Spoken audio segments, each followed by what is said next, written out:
Hello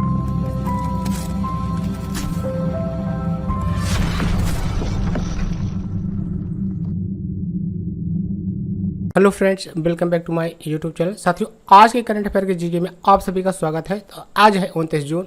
तो आइए आज का जो क्वेश्चन है उनको करते हैं स्टार्ट। तो क्वेश्चन नंबर 1 है आपके सामने, केंद्रीय प्रत्यक्ष कर बोर्ड के नए अध्यक्ष कौन बने हैं? तो इसके जो नए अध्यक्ष बने हैं वो हैं नितिन गुप्ता जी हैं। नितिन गुप्ता ये है और विकल्प आपका बी सही हो जाएगा। तो यही है नितिन गुप्ता। ये क्या बने हैं? सीबीडीटी के नए अध्यक्ष बने हैं। आइए इस क्वेश्चन के जो इंपॉर्टेंट पॉइंट है उनको देख लेते हैं साथियों।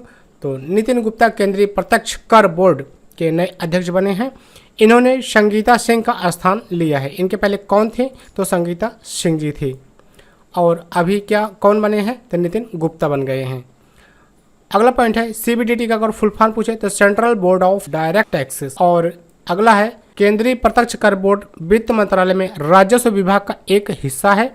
अगर स्थापना की बात करें तो 1 जनवरी 1964 को हुई थी और मुख्यालय इसका नई दिल्ली है। आइए पिछले टॉप 5 राष्ट्रीय नियुक्तियों का रिवीजन कर लेते हैं साथियों। तो नंबर 1, संघ लोक सेवा आयोग यूपीएससी के नए अध्यक्ष डॉक्टर मनोज सोनी जी बने हैं। और दूसरा है वन अनुसंधान संस्थान की नई निदेशक कौन है? तो रेणु सिंह जी हैं। टाटा डिजिटल के नए अध्यक्ष कौन है? तो एन चंद्रशेखरन हैं। और चौथा है भारतीय बीमा नियामक और विकास प्राधिकरण के नए अध्यक्ष कौन है? देवाशीष पांडा है। और पांचवा है राष्ट्रीय वित्तीय रिपोर्टिंग प्राधिकरण के नए अध्यक्ष कौन है? तो अजय भूषण पांडे हैं। और क्वेश्चन नंबर 2 है आपके सामने, किस राज्य की सार्वजनिक परिवहन सेवा मोबस को प्रतिष्ठित संयुक्त राष्ट्र लोक सेवा पुरस्कार 2022 से सम्मानित किया गया है? तो यहाँ पर सही आंसर है साथियों ओडिशा। और आपका विकल्प अगर देखें तो आपका सी सही है, ओडिशा। आइए इस क्वेश्चन के जो इंपॉर्टेंट पॉइंट है उनको देखते हैं। ओडिशा राज्य की सार्वजनिक परिवहन सेवा मोबस को कोविड-19 से दुनिया को बेहतर ढंग से उबारने में किए गए प्रयासों के लिए प्रतिष्ठित संयुक्त राष्ट्र लोक सेवा पुरस्कार 2022 से सम्मानित किया गया है। प्रतिष्ठित संयुक्त राष्ट्र लोक सेवा पुरस्कार दुनिया को कोविड-19 से बेहतर तरीके से उबरने में मदद करने के लिए 10 नवाचारों को मान्यता देता है। पिछले टॉप 5 पुरस्कार का अगर रिवीजन करें तो पहली बार दीनानाथ मंगेशकर पुरस्कार 2022 से किसे सम्मानित किया गया? तो नरेंद्र मोदी जी को, जो कि प्रधानमंत्री हैं हमारे। और दूसरा पॉइंट है भारत के सर्वोच्च साहित्य पुरस्कार 56वें ज्ञानपीठ पुरस्कार से किसे सम्मानित किया गया है? तो नीलमणि फुक्कन को। और तीसरा है प्रितंजकर पुरस्कार 2022 जीतने वाले पहले अफ्रीकी कौन बने हैं? तो डाविडो फ्रांसिस केरे। और अगला है मदर टेरेसा मेमोरियल अवार्ड 2021 किस देश को मिला है? तो डेनमार्क को मिला है। और पांचवा है प्रतिष्ठित ओ हेनरी पुरस्कार 2022 किसने जीता है? तो अमर मित्रा जी ने जीता है। क्वेश्चन नंबर 3 है समुद्री प्रदूषण से निपटने के लिए संयुक्त राष्ट्र महासंघ सम्मेलन 2022 का आयोजन कहाँ किया गया है? तो इसका आयोजन जो किया गया है वो है साथियों लिस्बन, जो कि पुर्तगाल में है। लिस्बन आपका विकल्प यहाँ पर ए में है, तो लिस्बन पुर्तगाल, ये ध्यान में रखिएगा। आइए इस क्वेश्चन के जो इंपॉर्टेंट पॉइंट बनते हैं उनको भी देख लेते हैं। तो पहला है समुद्री प्रदूषण से निपटने के लिए संयुक्त राष्ट्र महासागर सम्मेलन 2022 का आयोजन पुर्तगाल के लिस्बन में किया गया है। इस सम्मेलन की मेजबानी केन्या और पुर्तगाल की सरकारों द्वारा की गई है। इस सम्मेलन के जरिए अंतर्राष्ट्रीय समुदाय को ज़्यादा नवाचारी व विज्ञान आधारित समाधान को अपनाने की ओर बढ़ने के लिए प्रेरित किया जाएगा ताकि महासागरों का टिकाऊ प्रबंधन किया जा सके। भारत की तरफ से अध्यक्षता जितेंद्र सिंह, जो कि केंद्रीय मंत्री है, ने किया। और संस्करण है ये दूसरा। इसकी थीम है scaling up ocean action based on science and innovation for the implementation of goal 14 stock talking partnership and solution. Question number 4 है अंतर्राष्ट्रीय सूक्ष्म लघु और मध्यम ए सही हो जाएगा, आपका विकल्प ए सही होगा। 27 जून। आइए इस क्वेश्चन के जो भी इंपॉर्टेंट पॉइंट बनते हैं उनको भी देख लेते हैं। तो संयुक्त राष्ट्र द्वारा हर साल 27 जून को अंतर्राष्ट्रीय सूक्ष्म लघु और मध्यम उद्यम दिवस मनाया जाता है।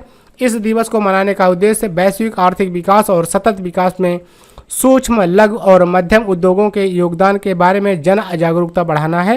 वर्ष 2022 की अगर थीम की बात करें, resilience and rebuilding MSMES for sustainable development. पिछले टॉप 5 दिवस का अगर रिवीजन करें तो नंबर 1 अंतर्राष्ट्रीय खदान जागरूकता दिवस 2022 4 अप्रैल को मनाया गया, जिसकी थीम है safe ground, safe steps, safe home.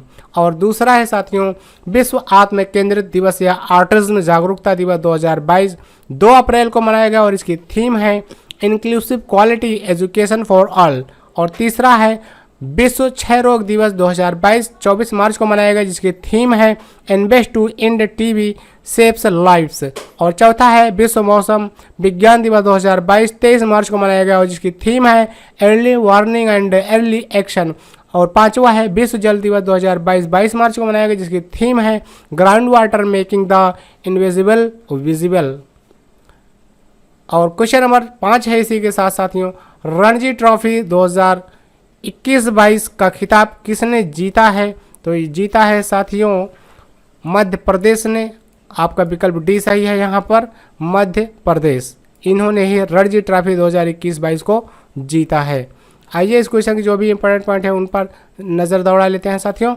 Madhya Pradesh ने बेंगलुरु के एम चिन्नास्वामी स्टेडियम में हुए फाइनल मुकाबले में मुंबई को 6 विकेट से हराकर इतिहास में पहली बार रणजी ट्रॉफी का खिताब जीता है।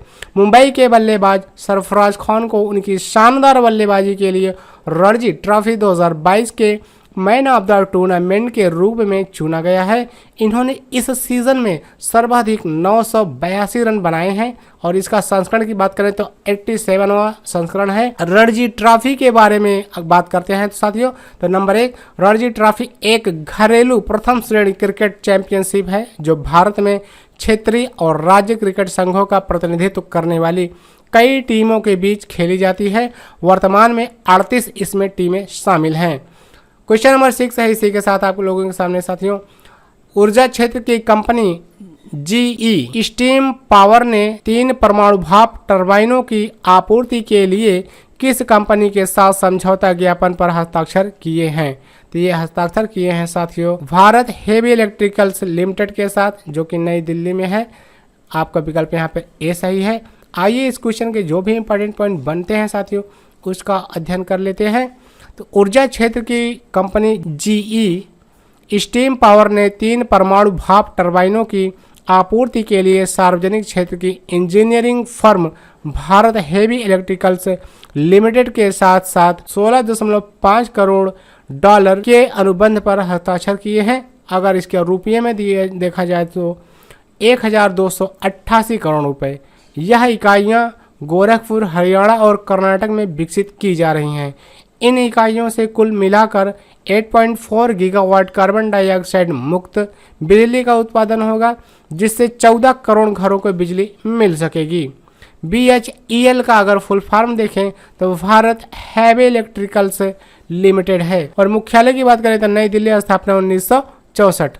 अगला क्वेश्चन है आप लोगों के सामने क्वेश्चन नंबर 7 किस देश के सुप्रीम कोर्ट ने 50 साल पुराने कानून को पलटते हुए गर्भपात के संवैधानिक अधिकार को समाप्त कर दिया है? तो समाप्त करने वाला बना है अमेरिका। विकल्प आपका डी सही है, अमेरिका ने ऐसा कर दिखाया है। आइए इस क्वेश्चन के जो भी इंपॉर्टेंट पॉइंट बनते हैं उन पर नज़र दौड़ाते हैं साथियों। अमेरिका में सुप्रीम कोर्ट ने अपने 50 साल पुराने फैसले को पलटते हुए गर्भपात के संवैधानिक अधिकार राइट टू एबॉर्शन को खत्म कर दिया है। रॉय वर्सेस वेड 1973 में महिलाओं को गर्भपात का संवैधानिक अधिकार दिया गया था जो कि अब नहीं रहेगा। अमेरिका की सुप्रीम कोर्ट ने फैसला मिसिसिपी राज्य सरकार के पक्ष में दिया है। इसमें 9 में से 5 जजों ने रो वर्सेस वेड केस का फैसला बदलने की सिफारिश की है। अमेरिका कौन है? तो अमेरिका के बारे में ये जान लेते हैं साथियों। यहाँ अमेरिका की बात हुई है तो अमेरिका उत्तरी अमेरिका महाद्वीप में स्थित है। United states of America America की राजधानी वाशिंगटन डीसी है। अमेरिका की करेंसी की बात करें तो अमेरिकी डॉलर है। और अगला है अमेरिका के 46वें राष्ट्रपति जो बाइडेन है, मतलब कि वर्तमान में जो राष्ट्रपति हैं वो 46वें हैं और कौन है? जो बाइडेन है। अमेरिका के उपराष्ट्रपति कमला हैरिस है और अमेरिका की स्पेस एजेंसी का नाम नासा है। मुख्यालय इसका वाशिंगटन डीसी में है। तो नासा कहाँ का है? स्पेस एजेंसी तो अमेरिका का है। अमेरिका की राजधानी वाशिंगटन डीसी किस नदी के किनारे स्थित है? तो पोटोमेया नदी के किनारे स्थित है। तो ये अमेरिका के कुछ मेन पॉइंट हैं, इनको जरूर ध्यान रखिएगा। अमेरिका की संसद का नाम है कांग्रेस और यूएसए की सबसे लंबी नदी है मिसौरी नदी। क्षेत्रफल की दृष्टि से अमेरिका विश्व के सबसे बड़े देशों में कौन से स्थान पर है? तो चौथे स्थान पर है। और जनसंख्या के मामले में अमेरिका कौन से स्थान पर है? तो तीसरे स्थान पर है। अमेरिका का सबसे लंबा पर्वत रॉकी माउंटेन है और अमेरिका के घास के मैदान का नाम है प्रेयरी। ये बहुत ज़्यादा पूछा जाता है। पहला लिखित संविधान किस देश का है? तो अमेरिका का ही है। मोना लोआ ज्वालामुखी कहाँ स्थित है? हवाई द्वीप पर। और हवाई द्वीप कहाँ है? अमेरिका में। अमेरिका में कुल कितने प्रांत हैं? तो 51 प्रांत हैं, 51 स्टेट्स हैं यहाँ पर। तो इस तरीके से इस क्वेश्चन के इंपॉर्टेंट पॉइंट रहे साथियों। आइए चलते हैं क्वेश्चन नंबर नेक्स्ट की तरफ। क्वेश्चन नंबर नेक्स्ट है 8। तो 8 क्वेश्चन नंबर 8 आपके सामने है। एशियन ट्रैक साइकिल चैंपियनशिप 2022 की पदक तालिका में कौन सा देश शीर्ष स्थान पर रहा है? तो शीर्ष स्थान पर रहने वाला देश है जापान। आपका यहाँ पर विकल्प ए सही होगा, जापान है। ये है जापान, जापान के खिलाड़ी हैं।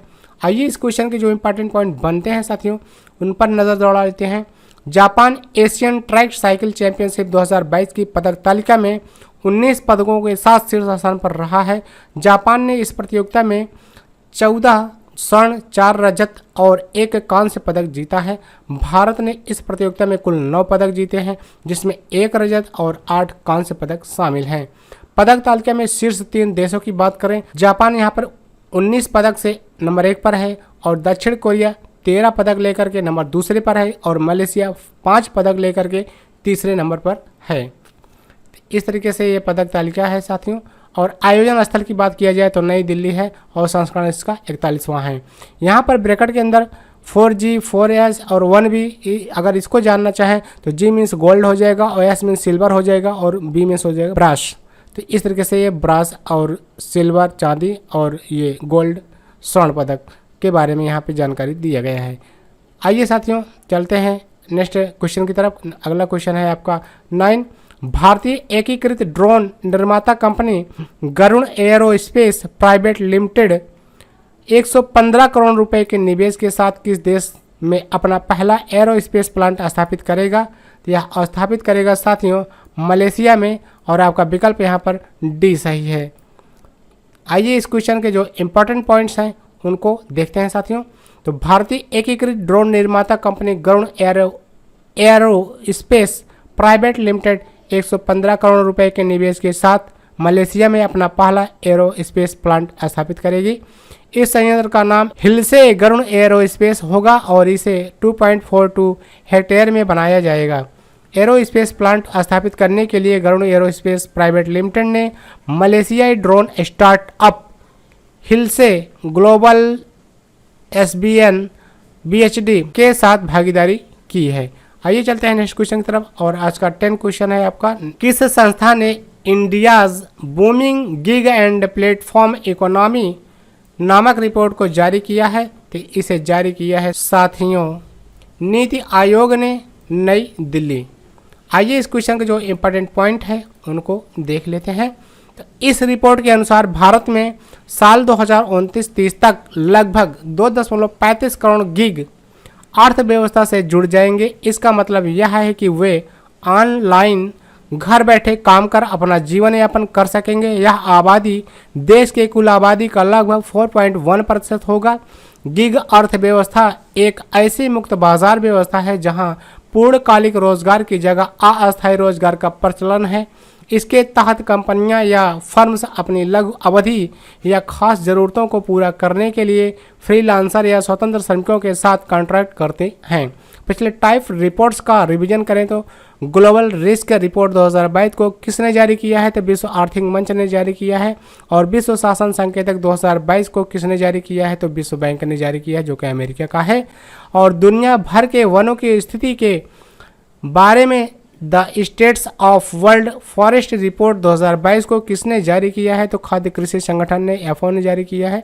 और चौथा है वैश्विक निवेश रुझान मॉनिटर रिपोर्ट 2021 को किसने जारी किया है? तो व्यापार और विकास पर संयुक्त राष्ट्र सम्मेलन ने जारी किया है। भारत में मत्स्यिकी और जलीय कृषि इकाइयों के लिए अपर्याप्त बीमा कवरेज रिपोर्ट 2022 को किसने जारी किया है? तो खाद्य कृषि संगठन ने जारी किया है।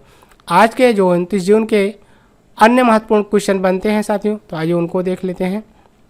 क्वेश्चन नंबर 11 है एशियन ट्रैक साइकिल चैंपियनशिप 2022 के सीनियर वर्ग की स्प्रिंट स्पर्धा में रजत पदक जीतने वाले पहले भारतीय साइकिलिस्ट कौन बने हैं? तो रोनाल्डो सिंह जी बने हैं।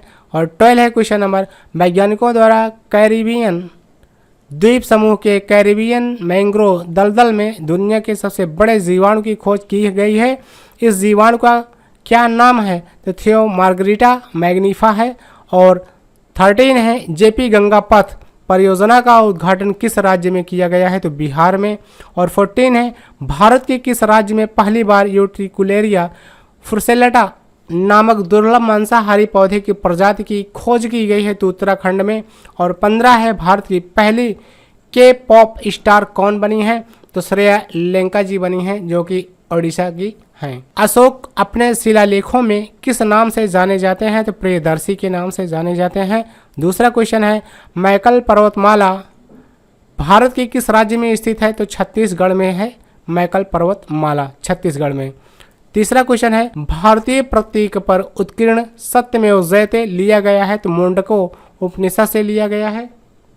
और क्वेश्चन नंबर 4 है पुष्प विज्ञान की खेती के अध्ययन को क्या कहते हैं? तो फ्लोरिकल्चर कहते हैं। पुष्प के विज्ञान की जो खेती होती है उसका अध्ययन होता है, उसे फ्लोरिकल्चर कहते हैं। 5वां है मनसबदारी प्रणाली किसने आरंभ की थी? तो अकबर ने की थी मनसबदारी प्रणाली। सर्वोच्च न्यायालय किस अनुच्छेद के तहत रिट जारी करता है? अनुच्छेद 32 के तहत जारी करता है। नेक्स्ट क्वेश्चन है साथियों, कौन सा महत्वपूर्ण अक्षांश भारत को 2 भागों में बांटता है? तो 23 डिग्री और 30 N अक्षांश जो है वो भारत को 2 भागों में बांटता है। 8वां है भारत का वह पहला राज्य कौन सा है जिसने परिसीमन के अधीन मतदान कराया था? तो कर्नाटक ने कराया था। और क्वेश्चन नंबर 9 है सब्जी विज्ञान के अध्ययन को क्या कहा जाता है? तो ओलरीकल्चर कहा जाता है। और 10 है क्वेश्चन नंबर 10 वृक्ष की आयु का वर्षों में निर्धारण किस आधार पर किया जाता है? तो उसमें उपस्थित वार्षिक वलयों की संख्या को गिनकर किया जाता है। तो इस तरीके से साथियों हमने 10 स्टैटिक जीके और 15 जो है आज के करंट अफेयर को रखा है। तो उम्मीद है साथियों कि ये वीडियो आपको पसंद आया होगा। तो मिलते हैं किसी नेक्स्ट वीडियो में, तब तक के लिए थैंक यू, बाय बाय। हाँ साथियों, अगर आपने अभी तक सब्सक्राइब नहीं किया है तो प्लीज़ सब्सक्राइब जरूर करिए नई जानकारियों के लिए। Thank you, bye bye.